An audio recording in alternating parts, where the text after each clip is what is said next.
Hindi siya naging successful muna. Lahat hindi na ibibigay. May portion doon na hindi niya naibigay. Ang number one po, para lang sa akin ulit po, Sorry Vic, is dapat magtira ka sa sarili mo in a way na you have to love yourself muna. So, i-take care mo muna yung sarili mo. I-make sure mo na maayos yung pangangatawan mo, nakakainom ka ng vitamins. Lumabas kami, nagtingin ng pwesto. Okay. So, nakakita kami then and then, right away, dun ng pwesto. Galing. Dun sa malapit lang sa amin. Oo.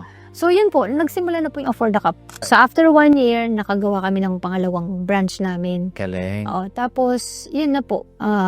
Pinagpipray mo lagi. Yung every decisions mo in life, pinagpipray mo yan. Amen. Galing. Inihingan mo ng signs na Galing. kung tama ba yung path na papasukin mo. Wow. And wag matakot kasi kahit naman madapa ka or magkamali or hindi maging successful. Yeah.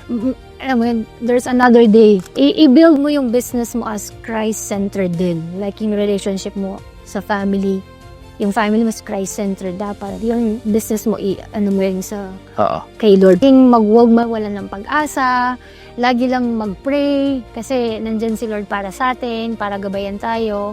And there's always another day, another chance na pagkakataon para bumangon, para mangarap. So, yun lang naman po.